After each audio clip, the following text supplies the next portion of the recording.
بنو امیہ کا سب سے حسین بادشاہ سلیمان بن عبد الملک، سب سے حسین، 42 سال کی عمر، جوانی، اس کی میت کو قبر کے قریب کیا گیا تو ہلنے لگا تو اس کے بیٹوں نے کہا ہمارے ابا زندہ ہیں، وہ سختہ ہو گیا ہے، زندہ ہیں۔ عمر بن عبدالعزیز رضی اللہ رحمت اللہ علیہ فرمانے لگے ارے بھتیجو زندہ نہیں ہے، قبر کا عذاب جلدی شروع ہو گیا ہے، بَلْ عَجَّلَ اللَّهُ بِالْعُقُوبَةِ، چھپاؤ، جلدی چھپاؤ۔ عمر بن عبدالعزیز جس تخت پر بیٹھے اس پر سلیمان تھا، اس پر ولید تھا، اس پر عبد الملک تھا، ان تینوں نے اپنے من کو راضی کیا، عمر بن عبدالعزیز نے اپنے رب کو راضی کیا۔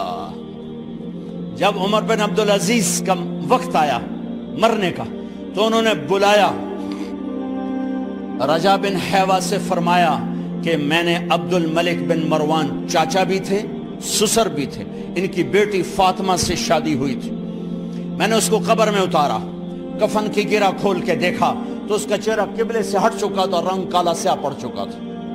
عبد الملک بن مروان گورا چٹا تھا، یہ جگہ سرخ تھی، کالا۔ پھر میں نے ولید کو قبر میں اتارا، اس کا بیٹا 10 سال حکومت کی، اس نے 21 سال حکومت کی، اس نے 10 سال کی، ولید بن عبد الملک۔ میں نے اس کے کفن کی گرہ کو کھول کے دیکھا تو اس کا رنگ سیاہ ہو چکا تھا اور قبلہ کی طرف سے چہرہ پھر چکا تھا۔ پھر اس سلیمان کا واقعہ تو ابھی سنایا، پھر اس سلیمان کو قبر میں اتارا اور اس کے کفن کی گرہ کو کھول کے دیکھا تو اس کا چہرہ قبلے سے ہٹ چکا تھا۔ اب میں جا رہا ہوں، مجھے دیکھنا۔ پہلے تینوں نے حکومت کی پوجا کی اور عمر بن عبدالعزیز نے اپنے اللہ کی پوجا کی۔ انہوں نے ایک بڑا عجیب خطبہ دیا جب خلیفہ بنے، اے لوگو، بچپن میں شعر و شاعری کا شوق تھا تو میں شاعر بنا، تھوڑا سا اٹھان ہوئی تو علم کا شوق لگا، میں نے علم حاصل کیا، جوان ہوا تو فاطمہ بنت عبد الملک سے عشق ہوا، میں نے اس سے شادی کی، اب اللہ نے مجھے حکومت دے دی ہے، اب تم دیکھو کہ میں اس سے اپنے اللہ کو راضی کروں گا۔ ہمارے حکمران تو ووٹ سے آتے ہیں اور چلے جاتے ہیں 4-5 سال کے بعد، ان کی وراثت میں حکومت آ رہی ہے اور 3 بر اعظم پر حکومت ہے، اور ایسا روب و دبدبہ ہے بنو امیہ کا، کوئی ان کے سامنے سر نہیں اٹھا سکتا۔ 3 بر اعظم میں زکوٰۃ لینے والا کوئی نہ بچا، 3 بر اعظم میں سوال کرنے والا کوئی نہ بچا، 3 بر اعظم میں ظالم کوئی نہ بچا، 3 بر اعظم میں مظلوم کوئی نہ بچا۔ لیکن خود کیسا رہا؟ گھر آئے، فاطمہ بڑے اچھے دن گزرے ہیں، اب امتحان ہے، میں تیرا حق نہیں ادا کر سکوں گا، طلاق لینی ہے میں حاضر ہوں، ساتھ دینا ہے تو میرے اپنے حق معاف کرو، اپنے حق معاف کرو۔ فاطمہ جیسی عورت انسانی تاریخ میں کوئی نہیں آئی، سیاسی لحاظ سے، سیاسی، دادا مروان بادشاہ، باپ عبد الملک بادشاہ، بھائی ولید بادشاہ، دوسرا بھائی سلیمان بادشاہ، تیسرا بھائی ہشام بادشاہ، چوتھا بھائی بادشاہ اور اپنا خامن بادشاہ، 7 نسبتوں سے یہ عورت شہزادی ہے۔ کائنات انسانی تاریخ میں اتنی بڑی عورت کوئی نہیں آئی، سیاسی۔ فاطمہ کہنے لگیں عمر، میں نے سکھ کے دن تیرے ساتھ گزارے ہیں، دکھ میں تجھے چھوڑ کے نہیں جاؤں گی، جاؤ میں نے اپنے سارے حق معاف کیے۔ پھر حضرت عمر بن عبدالعزیز کی راتیں اور دن کیسے گزرے؟ مسلح پہ بیٹھتے اور روتے وہیں سو جاتے اور روتے وہیں سے اٹھتے، پر 3 بر اعظم میں ظالم کوئی نہ بچا، مظلوم کوئی نہ بچا، زکوٰۃ لینے والا کوئی نہ بچا، اپنی حکومت کو اللہ کی رضا کے لیے استعمال کیا۔ کیسے استعمال کیا؟ سارے مال فاطمہ کا سارا زیور بیت المال میں ڈال دیا، تنخواہ پہ آ گئے، عید کا موقع آیا، بچوں نے ماں سے کہا ہمیں کپڑے لے کر دو، عید آ رہی ہے، ہر آدمی اپنے بچوں کے لیے کپڑے لے رہا ہے، ہمارے بچے بھی کہہ رہے ہیں کپڑے لیں، جاؤ بھائی لو۔ فاطمہ کے پاس عمر 3 بر اعظم کے بادشاہ کے بچے آ رہے ہیں، ماں جی عید آ رہی, کپڑے تو لے دیں, ابا سے کہیں کہ ابا سے بات کرتی ہوں. ابا تشریف لائے, خزانے لبالب بھرے ہوئے گندم کے ڈھیر کی طرح, کہ امیر المومنین بچے کپڑے مانگ رہے ہیں. فاطمہ میرے پاس تو پیسے نہیں, میں کہاں سے کپڑے لے کر دوں, میرے پاس تو پیسے کوئی نہیں.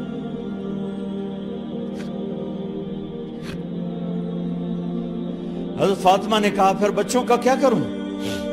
کہا پھر مجھے بھی نہیں پتا کیا کروں. اس کے پہلے 3 حکمرانوں نے لوٹ مار کے بازار گرم کیے, ظلم و ستم کے پہاڑ توڑے, اور آج اسی خزانے پہ ایک شخص بیٹھا ہے جو اللہ کو راضی کرنے کے جھنڈے گاڑ رہا ہے. تو فاطمہ نے کہا آپ ایسا کریں, اگلے مہینے کی تنخواہ ایڈوانس لے لیں, اس سے میں اپنے بچوں کو کپڑے لے دیتی ہوں, اور گھر کا خرچہ میں مزدوری کر کے گھر کی روٹی چلا لوں گی. ارے اپنی تاریخ پڑھو, صرف ڈرامے ہی نہ دیکھتے رہ جاؤ, صرف گانے نہ سنتے رہ جاؤ. اور بھی دکھ ہیں زمانے میں محبت کے سوا. انہوں نے اپنے بلایا وزیر خزانہ مزاحم, اپنا ہی غلام. ہاں بھائی مزاحم, ہمیں بچوں کے کپڑے چاہیے, تو اگلے مہینے کی تنخواہ ایڈوانس مل جائے. وہ کہنے لگے امیر المومنین آپ مجھے لکھ کر دے دیں کہ آپ 1 مہینہ زندہ رہیں گے, میں آپ کو تنخواہ دے دیتا ہوں. عمر بن عبدالعزیز سر جھکایا, اٹھے, گھر گئے. فاطمہ میرے بچوں سے کہہ دو کہ تمہارا باپ کپڑے لے کے نہیں دے سکتا. اپنی تاریخ تو دیکھو.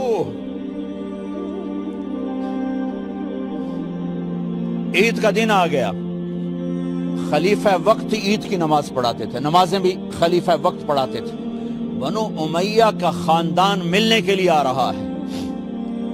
سارے سرداروں کے بیٹے, اعلیٰ پوشاک, اعلیٰ لباس ملنے آ رہے ہیں. تھوڑے دیر بعد دیکھا تو بچے بھی ملنے آ رہے ہیں. امیر المومنین کی حیثیت سے بچے باپ کو ملنے آ رہے ہیں, اور ان کے جسموں پر پرانا لباس ہے. حضرت عمر انہیں دیکھ کر ادھر اپنے سرداروں کے بچے دیکھے تو زرق برق پوشاکیں, اپنے بچوں کو دیکھا. ارے اس باپ سے پوچھو جو سب کچھ کر سکتا ہو اور پھر مٹھی بند کر لے کہ نہیں میں نے حرام کی طرف نہیں جانا. بچوں کو دیکھا تو آنکھیں ڈبا گئیں, آنکھوں میں آنسو آ گئے. فرمایا میرے بچوں آج تمہیں اپنے باپ سے گلہ تو ہوگا کہ آج ہمارے باپ نے کپڑے ہی نہ لے کے دیے. ان کے ایک بیٹے ہیں عبد الملک, ان سے بھی 4 ہاتھ آگے تھے, ان سے پہلے ہی فوت ہو گئے تھے. کہنے لگے ابا جان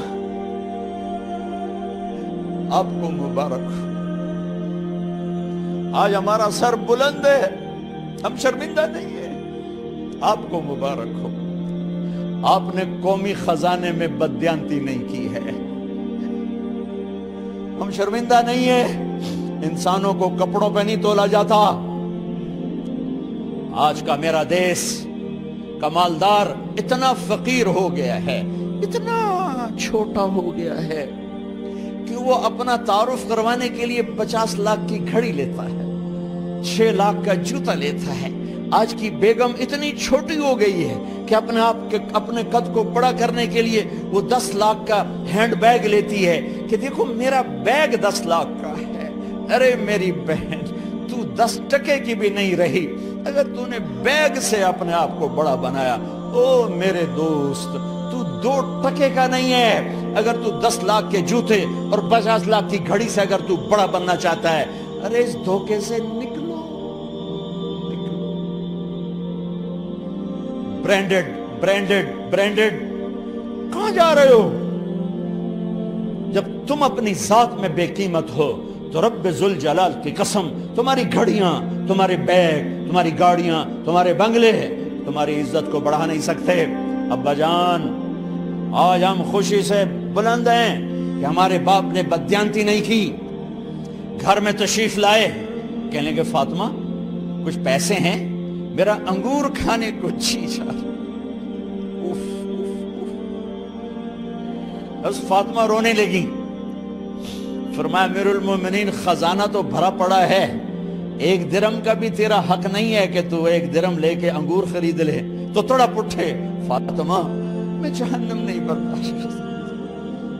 وہ میرے بھائیو جو دن رات سود میں پھنس چکے ہو، جو دن رات جوے شراب میں پھنس چکے ہو، کیسے اللہ کے سامنے سرخرو ہو کر کھڑے ہو گئے؟ ایک رات گھر میں تشریف لائے، بچیاں بیٹیاں، منہ پہ ہاتھ، کپڑا رکھا، دوپٹہ رکھا منہ پہ، اور بات کریں۔ آپ نے پوچھا ارے کیا ہوا تمہیں، یہ منہ پہ کپڑا کیوں رکھتے ہو؟ تو خاموش ہو گئی، لیکن گھر کی خادمہ رو پڑی، کہا امیر المومنین آج آپ کی بیٹیوں نے کچا پیاز توڑ کے اس سے روٹی کھائی، سالن کھائی، اور میرے آج کا تاجر کہتا ہے جھوٹ نہ بولوں تو کاروبار کیسے، میرا افسر کہتا ہے رشوت نہ لوں تو گزارا کیسے کروں۔ تو عمر بن عبدالعزیز پھس پہ ہچکیوں کے ساتھ روئے کہ میری بچیوں میں تمہیں بڑے اچھے کھانے کھلا سکتا ہوں، پر میں جہنم کی آگ برداشت نہیں کر سکتا۔ بھائیو اس بندے نے اپنے آپ کو ذبح کر دی، اللہ کو راضی کرنے کے لیے ذبح کر دی، اپنے ذات کو، اپنے جذبات کو، اپنے احساسات کو۔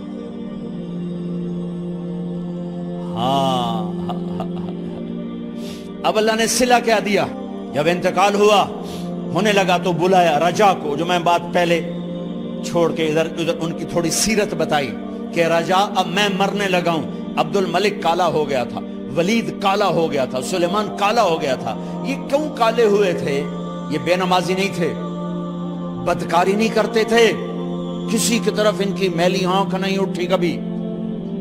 یہ ظالم تھے، ظالم انسانوں کا خون پیا، مال میں خیانت کی، اس پر اللہ نے چہرے پھیر دیے۔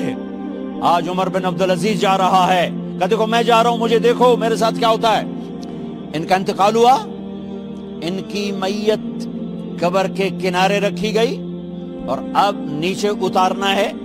سلیمان کی میت کو اتارنے لگے تو ہلنے لگا، اور عذاب قبر پہلے شروع ہو گیا۔ عمر کی میت کو جب قبر کے قریب کیا گیا، ایسے ہوا کا جھونکا آیا، ایک پرچہ ایسے لہراتا ہوا یوں آیا، یوں آیا، یوں آیا، اور عمر کے سینے پر گر گیا۔ لوگ کٹھے ہو گئے، پرچے کو کھول کے دیکھا گیا تو اس پہ لکھا تھا بسم اللہ الرحمن الرحیم، براءۃ من اللہ لعمر بن عبد العزیز من النار۔ یہ پروانہ ہے اللہ کی طرف سے اس کے بندے عمر کے لیے کہ اسے جہنم سے نجات کی خوشخبری سنا دی جائے۔ آہا، مرنا ہو تو یوں مرو، اللہ ایسی موت دے دے۔ کہتے ہیں پھر میں نے ان کو قبر میں اتارا، جب قبر میں اتارا تو کیا دیکھا؟ میں نے کفن کی گرہ کھولی تو چہرہ قبلے کی طرف، اور یوں لگا جیسے 14ویں رات کا چاند قبر میں اتر آیا ہو۔ اور آخری بات کرتا ہوں، میرے بھائیوں بہنوں، اپنے اللہ سے صلح کر لو، اپنے اللہ سے صلح کر لو۔